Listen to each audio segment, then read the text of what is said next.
Blue Wolfe and Friends presents Camp Here and There. Episode 53, It's Self-Swallowed.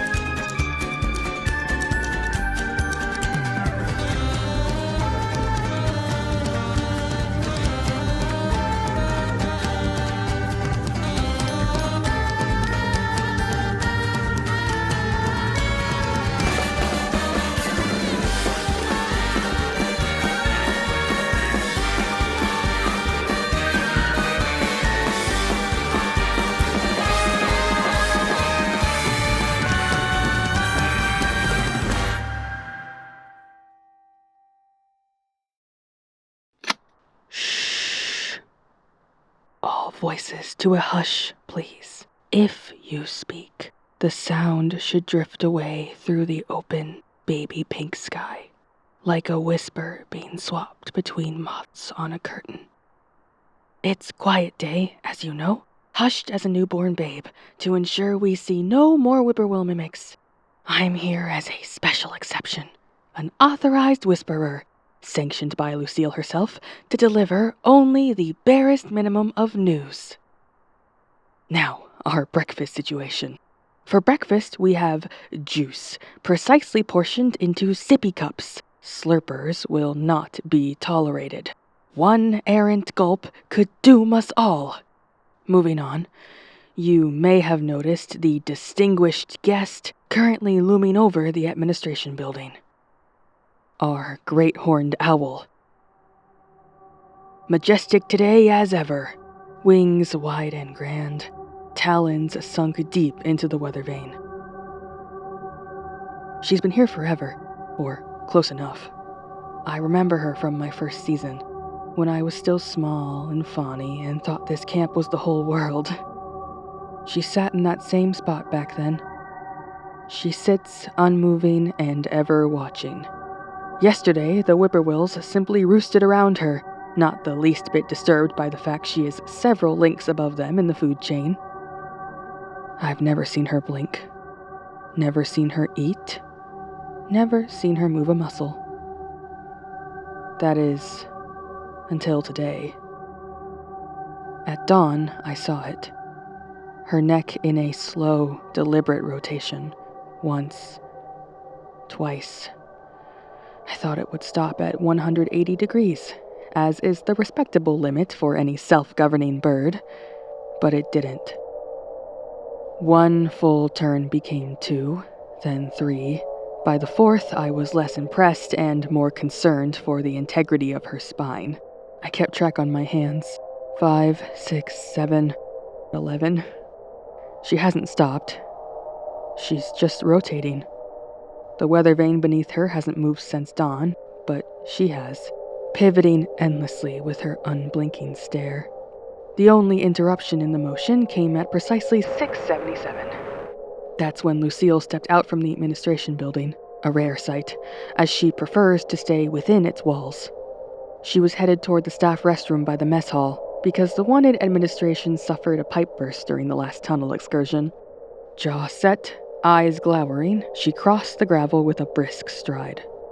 The moment her heel touched the path, the owl froze mid-rotation, dead still. Then the owl's head tilted, slow as sap, until both of those yellow eyes were fixed squarely on Lucille's back. Lucille, of course, pretended not to notice. She never looks up. The owl tracked each step with severe precision. When Lucille paused to chastise a counselor about wearing their staff uniform, the owl's neck adjusted by a fraction, just enough to follow the gesture. When she finally disappeared inside the restroom door, the owl righted itself and resumed its rotation. It's the same every hour now, always when Lucille leaves the building. I've started marking it down. When the owl is still, that's how we know Lucille's gone to the bathroom. Whatever could it mean? Best not to linger on it. Lucille likes her privacy after all, and she is our camp director. Generous, patient, endlessly devoted to all of us. Really, she works harder than any of us. So I think it's good she takes a moment to herself now and then. Think about it, kids. A woman can't diligently lead a camp of this size without kindness, compassion, and warmth. And Lucille has all three in abundance. Anyway, that's enough about our feathered friend's spinal acrobatics. Now, regarding today's schedule of activities, or rather the quiet we've prepared for you all. After breakfast, we'll transition into what I'm calling contemplative crafts. Each captain will receive a basket of supplies: yarn, felt, those little googly eyes that Matthew insists are watching him, and, most importantly, silly cement. Not glue sticks. Those make a horrible sticky clacky sound when you twist them. No. Just squeeze these bottles of blessed, silent adhesive. You'll be making sock puppets because they're soft and fabric doesn't clatter when dropped. And now, if someone absolutely must communicate during craft time, they can make their sock puppet mouth the words instead of using their vocal cords. It's genius, really. After crafts, we move to silent sports hour, which is just regular sports but with the equipment wrapped in towels. Basketball becomes muffled circle tossing. Baseball transforms into padded stick swinging at cotton-wrapped orb. And dodgeball? Well, we're using marshmallows. Large ones. The kind Matthew usually reserves for his depression s'mores, but I've struck a deal with him that he can have my... The owl just stopped again. Which means... Oh yes, there goes Lucille. Heading toward the mess hall facilities. Right on schedule. 8:77. You could set a watch by her bladder, but I digress. Finish your juice, campers. Remember, sip, don't slurp.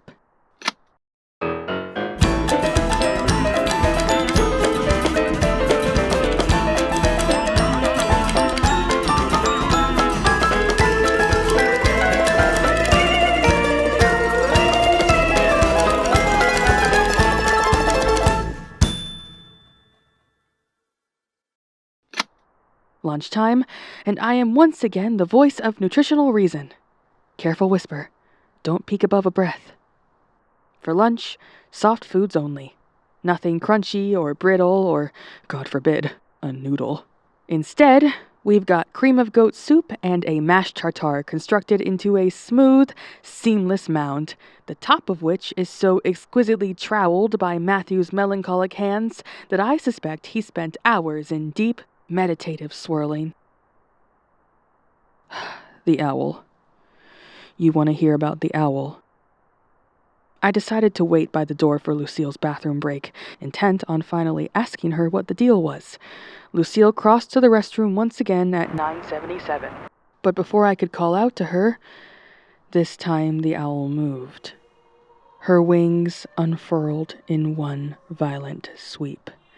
And for a moment, the early sky was crossed with a holy fan of dark and white, crisp and radiant. The bird's shoulders were so massive that Lucille, striding in her boring floral, looked swallowed, yet enthroned by the span.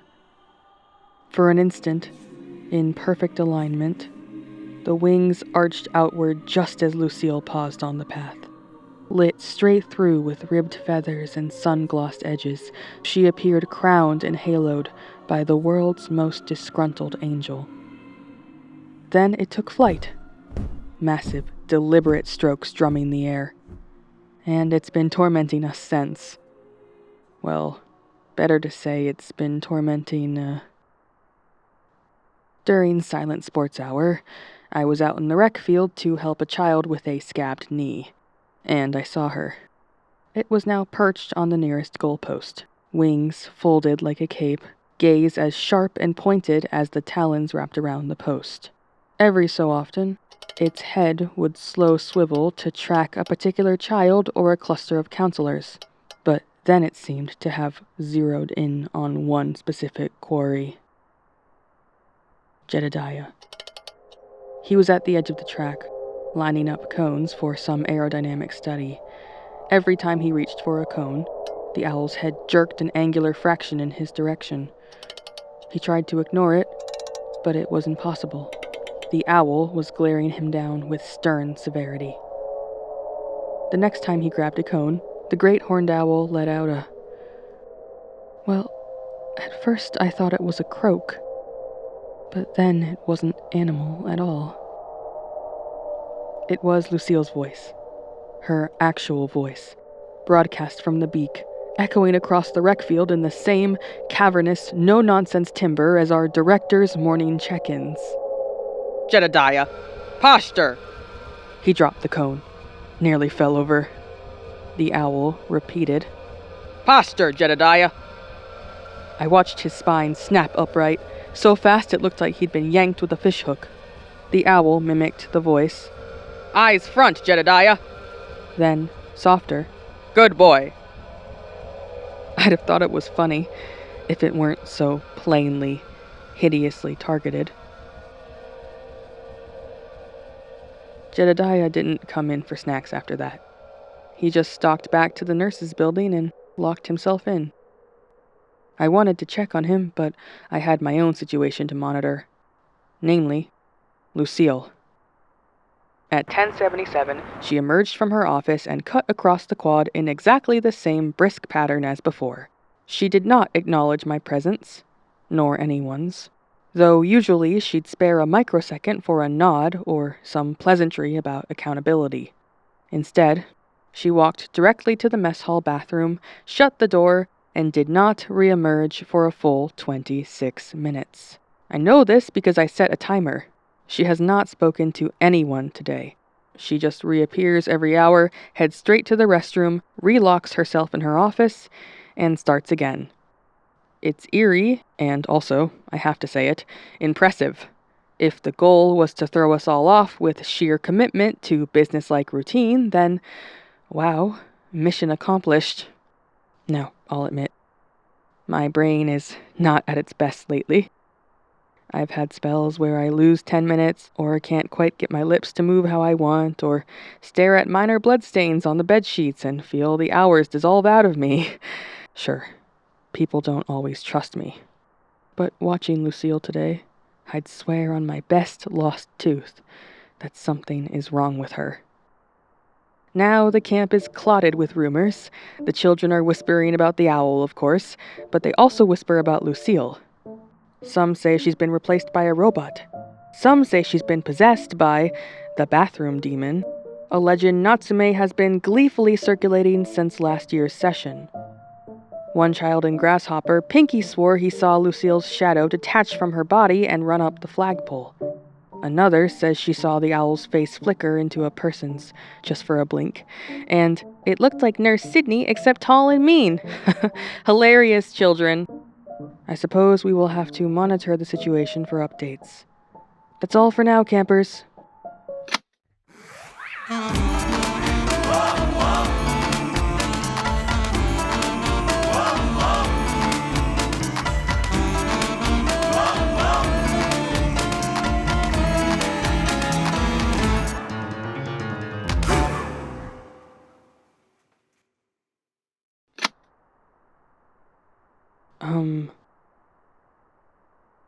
At some point, Jedidiah was outside with the owl. Lucille came once again across the gravel path. As soon as she stepped down the porch, the owl's eyes, previously on Jedidiah, snapped down to Lucille. The bird's neck did an entire pirouette on the weather vane, 1, 2, 3, 4 times before leveling its head in Lucille's direction. The owl's neck twisted up like a wrung towel. Then it swelled. Not puffed up like a sparrow on a nest, but, you know when you step on a 4-day dead squirrel and it kind of balloons? And the internal pressure makes the skin bulge and the face starts to smooth out and it loses all the lovely definition and the whole thing is more latex than muscle? That's what the owl did. It expanded. Shoulders first, then chest, the thick, pale down on its belly splitting down the center like a peeled peach. exposing a lattice of indigo muscle and various viscera. Its head followed last, beak cracking as the skull split along its length. For a moment, it screamed. But it was still Lucille's voice, only rawer, wet with its own throat. I've seen a lot in my career, but never this. A bird twisting itself inside out. It didn't finish. It got almost to the part where you could recognize the eyebrows. Lucille has a very distinct brow. Then it stopped, half transformed, perched like a terrible, melted woman owl, and fixed them both, Jedidiah and Lucille, with a glaring stare. A grotesque thing now stood above, crouched on the weather vane. It stayed like that for an hour. The bird, the half Lucille. We were asked strongly by Salem to keep you children from looking at it. So we ordered mandatory cabin time for all kids and led them through the back path towards the nurses' building, away from the administration building. Still, some peeked, and one or two started whispering about the wet angel, which is an evocative but not wholly inaccurate name. Jedidiah, however, didn't move. I found him later in the same spot. The bird woman held him in a gaze so total, it held me, too. Stood all the hair on my body. And then, finally, the Lucille shape smiled. It said, again in Lucille's voice, Jedidiah, come here. I wanted to run, but instead I pressed myself flat against the sodden sidewall of the nearby shed and watched. Jedidiah moved forward, step by step, his legs stiff and awkward. Each time he tried to slow, the voice barked sharper. Closer, Jedidiah. Don't be shy. By the time he was at the base of the building, his face was colorless.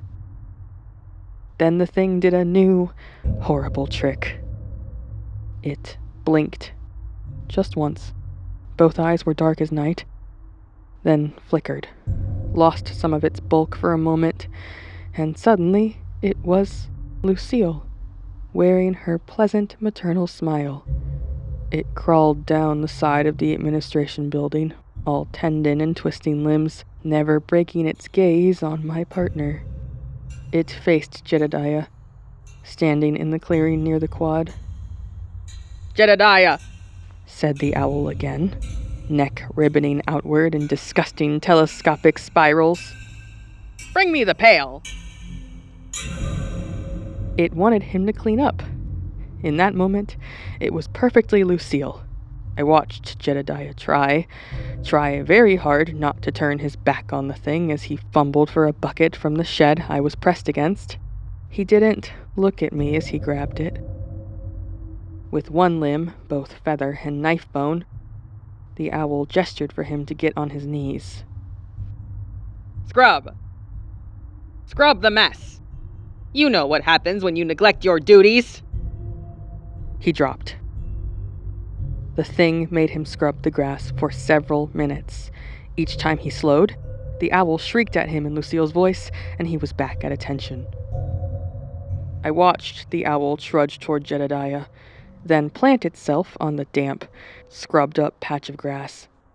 It bent low, leaking a thick drool of yellow-black ooze onto the ground.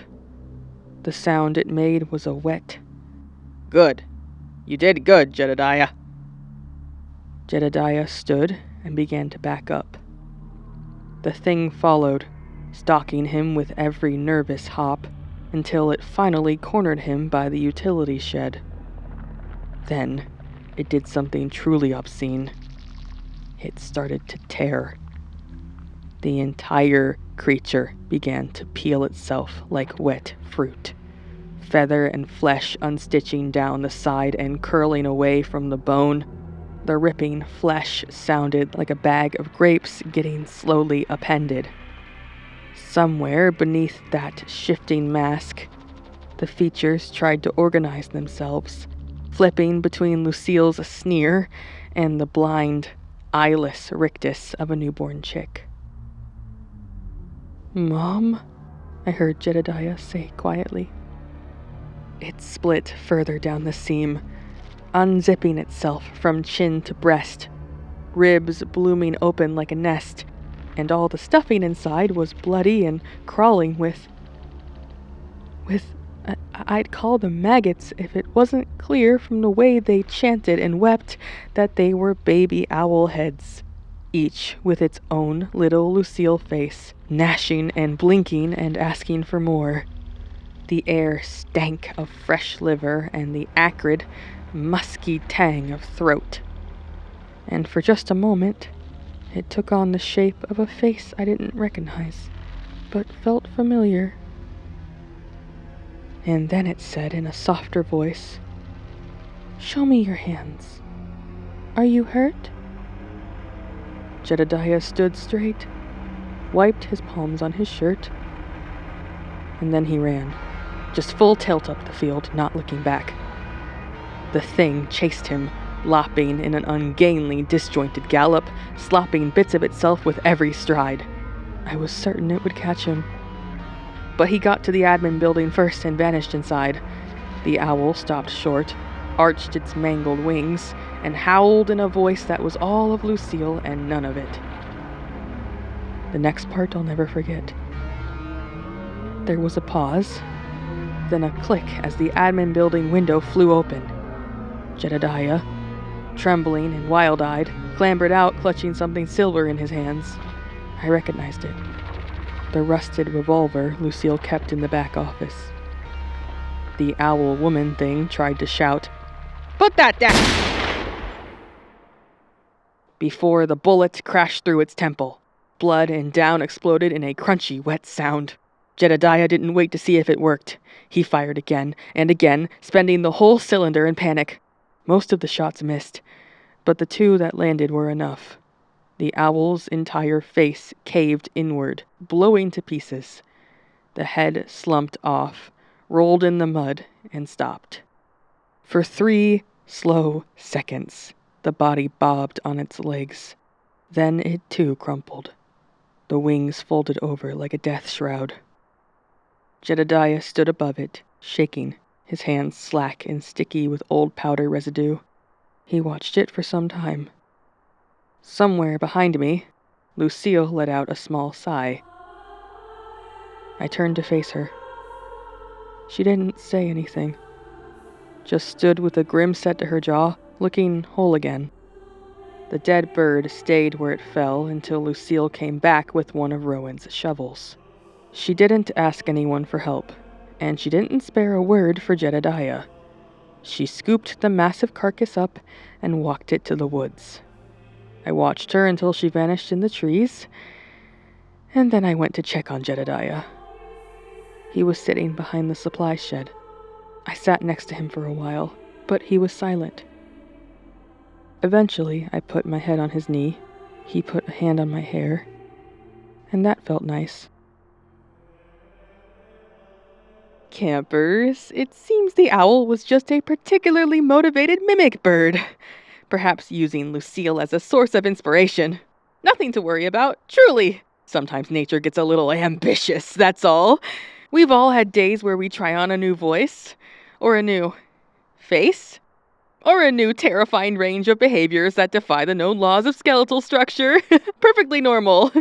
Perhaps this is what had Lucille's face all in a tizzy the other day? The important thing is that the situation has been fully resolved, thanks to our highly capable and endlessly dependable camp director, who handled the remains with great professionalism. Really, above and beyond. Gold star. So, there's no need for concern. Just your everyday run-of-the-mill overachieving mimic bird having a go at leadership. Happens in the animal kingdom all the time. Anyway, dinner will proceed as planned. Let's all keep spirits high, stomachs settled, and voices at a respectable volume. Camp is safe, camp is serene, and everything is exactly as it should be. Dinner today is... oh God. Poultry. Thank you for your attention, campers. Enjoy your meal.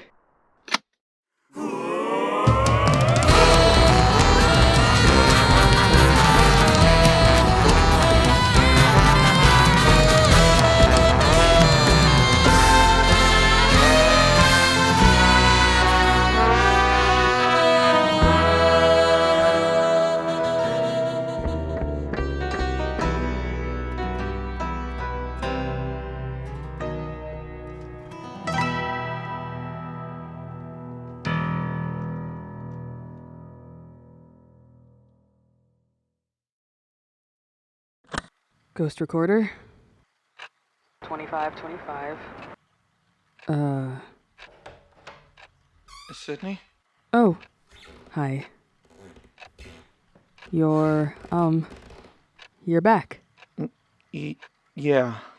I just came from talking to Lucille. Oh. How'd that go? She asked me about my faith. Your faith? Yeah.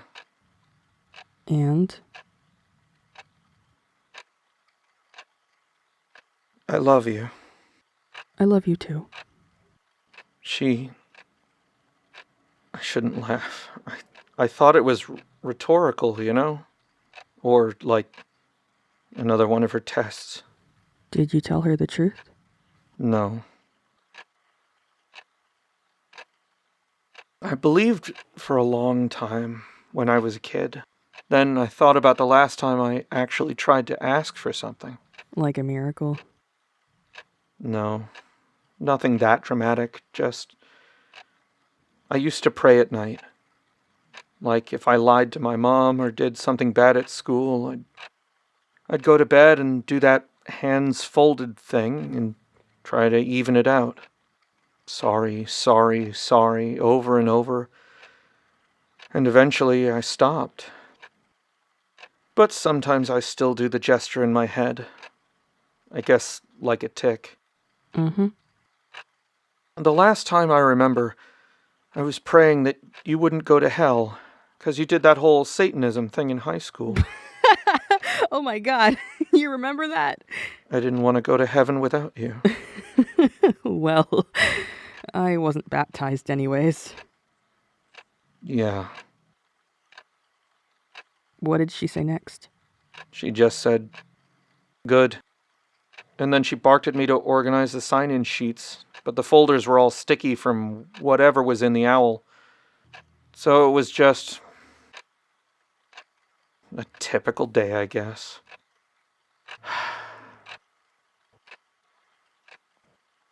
Do you remember when we were 11? I remember it was the year you moved to Cuyahoga County. We were roughhousing and I broke that angel statue in the living room. The one in the blue robe with her hands... No, I don't remember that. I tripped and it shattered everywhere. I remember I was hyperventilating because, like, my mom really liked that statue. Uh-huh. I was so scared of getting in trouble, or that God hated me. And I was trying to scoop the pieces up, but the ceramic was shredding my hands. I don't think I was there for that, no. I see.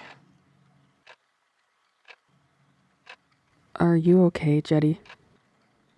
Honestly, not really. But I'll do what I need to. That's good. I can't see Adam anymore. Because he's pushing you? It's not doing what it's supposed to do, I think. And I need to ask you... Oh God, here it comes. No, I can't tell you what to do. I know that. Whatever it is you need to do, promise you won't let it hurt you. Right. I don't want to lose you again. I can't do it twice. Don't be dramatic. I mean it. Right. Right, I promise. Thank you.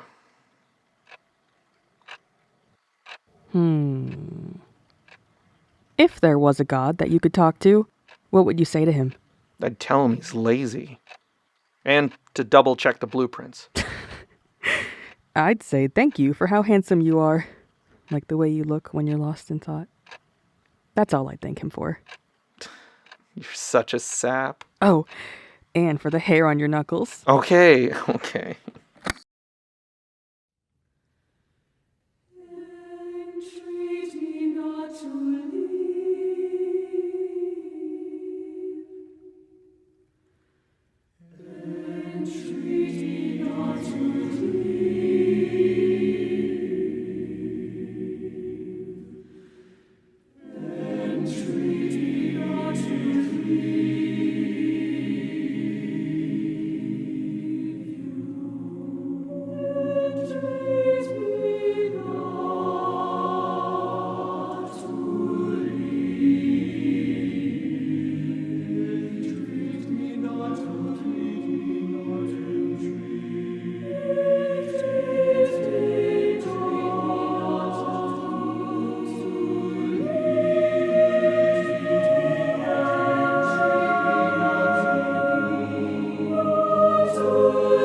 Today's episode of Camp Here and There was written and directed by Blue Wolfe.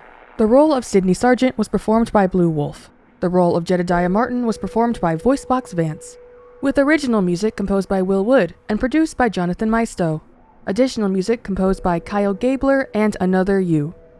Dialogue editing by The Leo. Sound design by Blue Wolfe and Another You. And a special thanks to patrons for making this possible. Special thanks to Scotty, Smile, Syat, Tundra/Jack, and Bellamy Vern. To join them and to get behind-the-scenes content like bloopers, development notes, early access to episodes, interactive events, and more, visit the Patreon at patreon.com/bluewolf. You can also join the official Discord server to connect with fellow listeners and discuss the latest episode. Find the link in the description of today's episode. And finally, if you'd like to support the show and ensure we can keep going, the most meaningful thing you can do is to help spread the word. Thank you for listening to Camp Here and There. And remember, nothing is still something if named.